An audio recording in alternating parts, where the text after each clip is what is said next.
Morning students. जैसा कि science का साउंड चैप्टर हम लोग को आज पढ़ना था, तो साउंड में क्या है? आवाज, ध्वनि।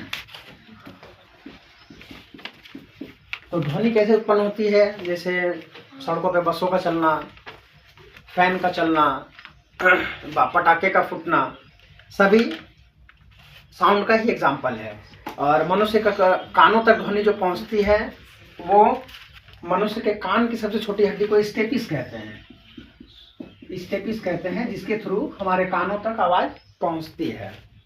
और मनुष्य की जो पुरुष होते हैं उसके वाक तंत्र की लंबाई, कंठ की लंबाई 20 mm होती है, जबकि महिलाओं की 15 होती है, 15 mm होती है। और बांसुरी जो होता है बजाने वाला, उसमें वायु स्तंभ होते हैं, सितार में तना हुआ तार रहता है, और हारमोनियम में धातु की पत्तियां रहती है। अब हम लोग आगे बढ़ते हैं।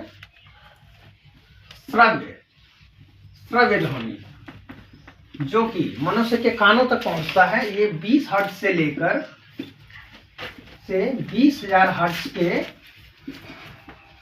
बीच में रहता है, जिससे हमारे कानों तक ध्वनि पहुंचती है। इसे श्रव्य ध्वनि कहते हैं। उसके बाद एक अवश्रव्य ध्वनि होता है। अवश्रव्य ध्वनि 20 हर्ट्ज से, अवश्रव्य ध्वनि जो है ये 20,000 हर्ट्ज से कम होते हैं।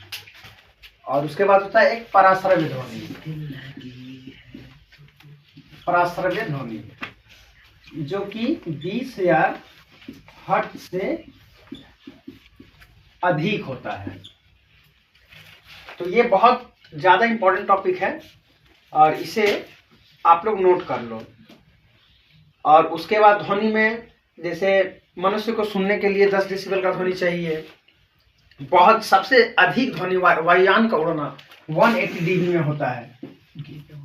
ये वायुयान का उड़ना सबसे ज्यादा उसमें ध्वनि होती है, जिसमें और छोटे बच्चों की छोटी जो बच्चियां होती है उनकी आवृत्ति सबसे अधिक होती है। उनकी आवृत्ति सबसे अधिक होती है।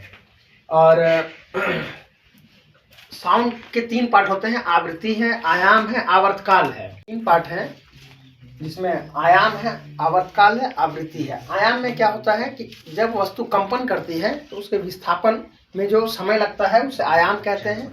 आवर्तकाल एक कंपन करती हुई वस्तुओं द्वारा, पूरा जो समय लगता है उसे सेकंड कहते हैं। उसका ऐसा ही मात्रक सेकंड होगा। और आवृत्ति क्या है? कंपन करती हुई वस्तुओं में लगा जितना समय लगता है, जितना सेकंड में समय लगता है उसे पूर्ण करने में, उसे आवृत्ति कहते हैं। आयाम का ऐसा ही मात्रक मीटर है, आवर्तकाल का ऐसा ही मात्रक सेकंड है, आवृत्ति का ऐसा ही मात्रक हर्ट्ज है। ये आप लोगों के लिए बहुत ज्यादा इंपॉर्टेंट है। ये शॉर्ट क्वेश्चन में आप लोगों को देखने के लिए मिल जाएगा। इसके बाद हम लोग आते हैं साउंड पोल्यूशन। ध्वनि प्रदूषण कैसे होता है? ध्वनि प्रदूषण मीन्स ज्यादातर डीजे बॉक्स का बजना, हमारे कानों की आवृत्ति है। सामान्य हम लोग जो श्वास लेते हैं वो 10 डेसिबल का है। हम लोग जो सामान्य बातचीत करते हैं वो 60 डेसिबल का होता है। और वायुयान का जो उड़ान होता है वो 180 डेसिबल का होता है। मीन्स सबसे ज्यादा ध्वनि प्रदूषण वायुयान के द्वारा होता है। और उसके बाद रेडियो, टेलीविजन बहुत ज्यादा साउंड में बजाना, और उसके बाद रेलगाड़ी का चलना, वो भी साउंड पोल्यूशन का एक एग्जाम्पल है। सो ये साउंड चैप्टर मैंने आप लोगों को पढ़ा दिया है। इसका PDF आप लोगों को मेरे चैनल पे इस पे मिल जाएगा। So thank you, that's all.